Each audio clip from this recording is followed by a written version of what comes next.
So we're going to move now into gentle twisting. So I'd like you to drop the feet.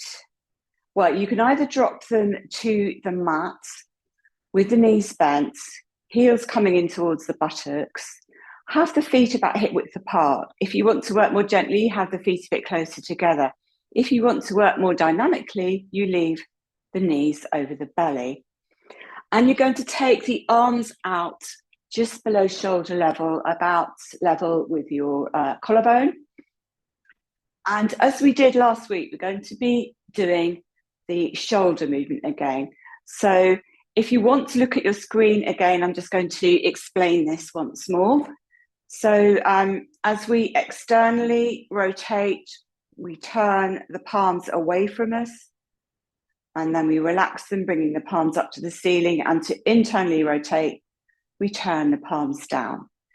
So you might like to practice this from sitting or kneeling. Jill, this is going to be good for your shoulders.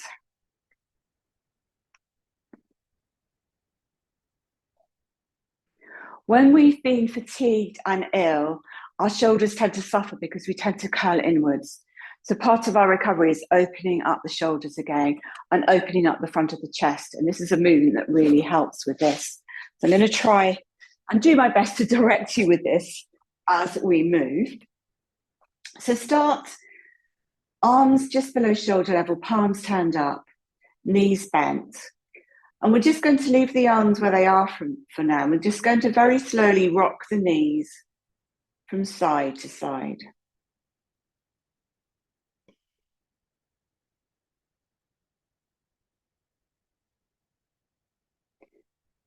And as you are rocking, they might begin to come down a little further. Remember, if anything hurts, if you're tired, you always are compassionate to yourself. The principle of ahimsa, non-violence, please rest out, because otherwise it becomes counterproductive and you're not helping your recovery. So rest out when you need to. Remember, we're all different. And next time the knees come to the left, just stay there for a moment or two. And you're going to roll the head to the right. So you're looking over the right shoulder and keep the shoulders aligned on the mat. Now you're going to turn that left palm down. So left knees are to the left, the knees are to the left palm is down, and the right palm, you're going to move away from you to externally rotate it. So the palm also comes down, but you're moving in the other way. So the little finger is directed towards the back of your, well, away from, to your head rather than your feet. Take some resting breaths here.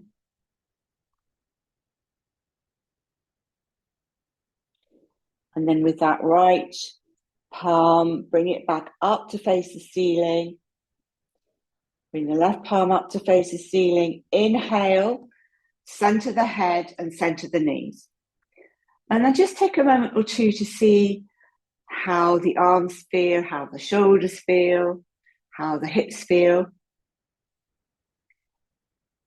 Take some resting breaths. And now we're going to go to take the legs towards the right. Do place a cushion under your hips or your knees if you wish to. Keep the shoulders aligned on the mat. And with that, knees are facing towards the right. Head rolls to look over the left shoulder. And the right palm comes down.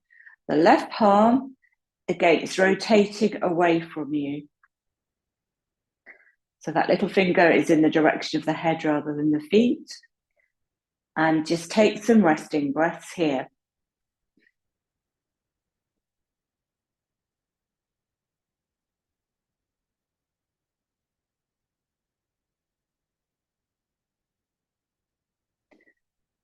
And then with that the left palm, turn it back down.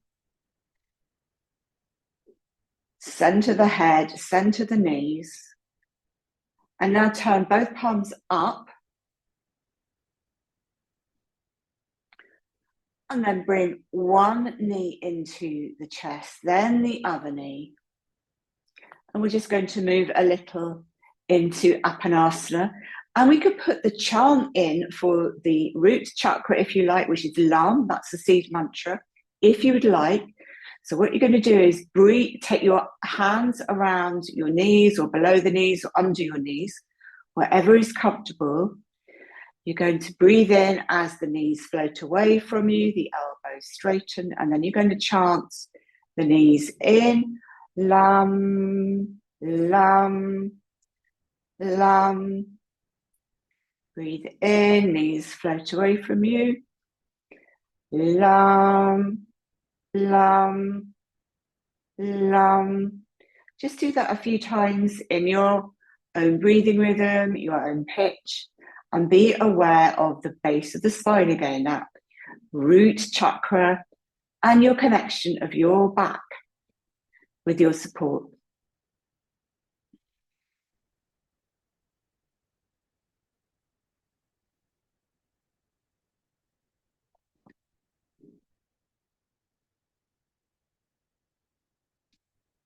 And then when you're ready, drop your feet to the mat. Slide out one foot, then the other towards the corners of your mat. Turn your palms up to your ceiling and just rest in Shavasana for a few breaths. So as I always say in our yoga practice, we rest between postures. We rest between movements because this is an attitude we want to take into our everyday lives, not just, sorry, I'm not sure if I'm showing on your screen, but it doesn't matter. But we want to have this in our everyday lives so that we are remembering to rest between tasks. We need the body just to settle and recalibrate, to neutralize. So just allow your body to assimilate all that we have been doing so far.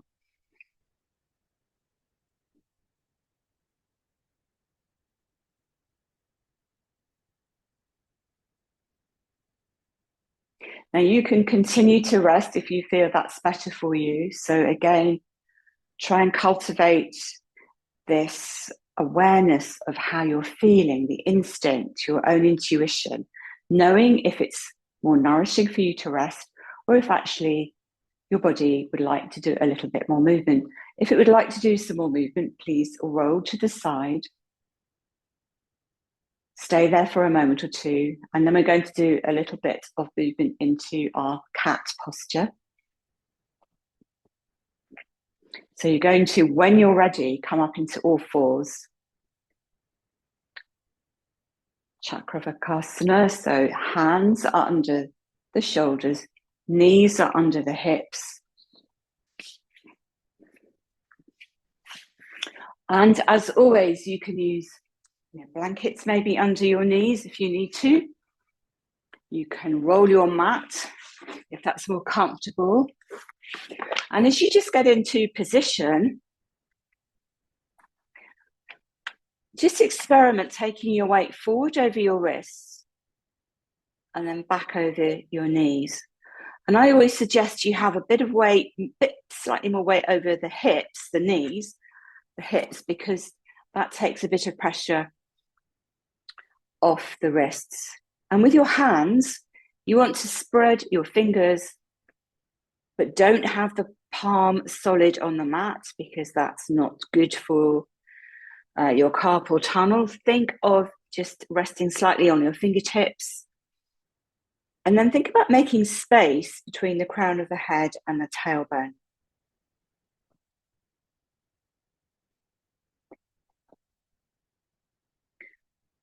Now, we've done quite a lot of warming up and movement of the pelvis because this is so good for waking up the lower back and the spine. We're going to do it again from this position. So as if you're stirring a pot, just begin to circle your pelvis.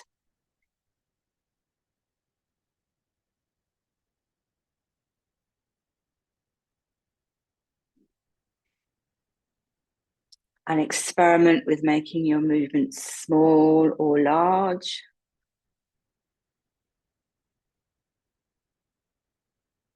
And then we're going to take that circle in the opposite direction.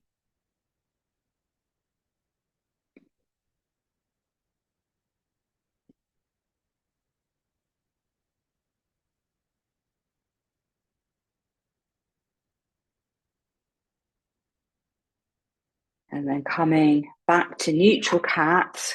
And then we'll just take some classic cat stretches just to wake up the spine.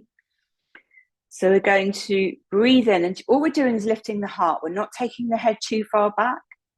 And then as we exhale, we draw the navel into the spine. We release the head to arch the back.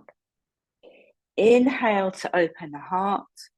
And this time we're going to do angry cat and hiss through the lips. So hiss the breath out. Inhale to lift the heart. Exhale, hiss. Just doing a few more like that in your own breathing rhythm.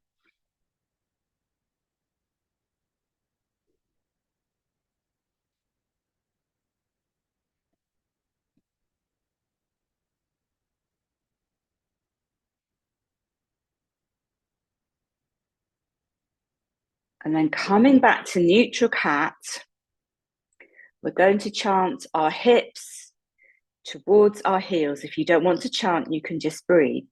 So we're going to inhale and lift the heart again. And as we exhale, we chant the bottom towards the heels. They might not come all the way down.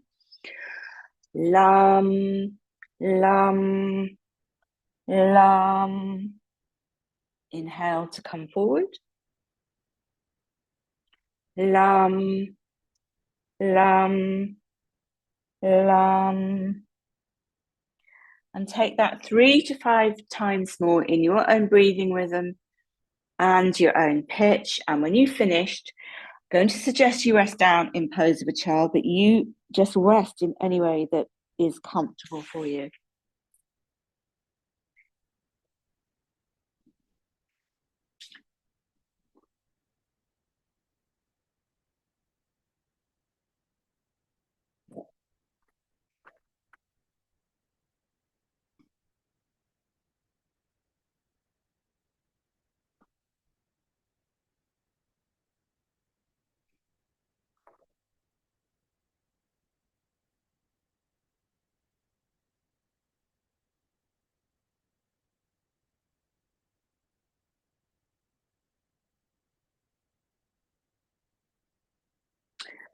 Now, for those of you that would like, we're going to move into Ardha Mukha Svanasana, which is a fancy way of saying the dog posture. But I know not everybody likes this. I know some people really like this. So really, again, have that somatic awareness. Is this going to be good for my body? Is this what I need right now? Does my body crave that kind of stretch and opening of the back? Or actually, to be fair, am I actually quite fatigued and I would be better served by resting out? So don't listen to the ego, listen to the heart, which is that true intuition that you have. And this is what we should be applying with everything in life. So it's really good to practice this from yoga. So if you would like to do the down face dog, again, come back into a cat posture.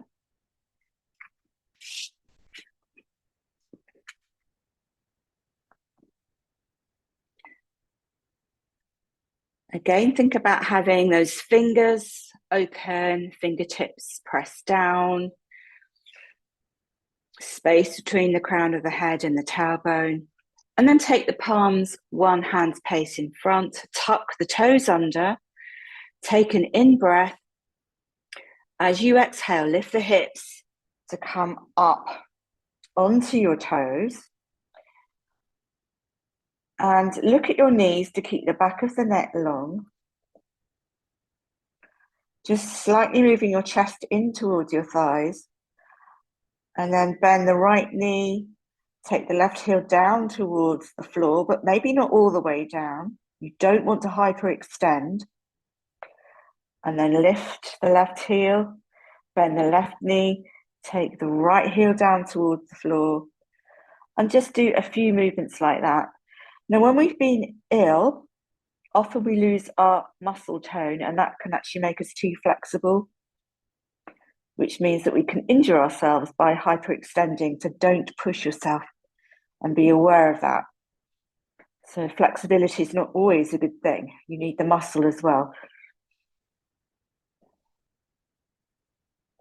And anytime you want to come out, you breathe in and you take your knees down to the mat. And again, just rest out in any way that's comfortable for you.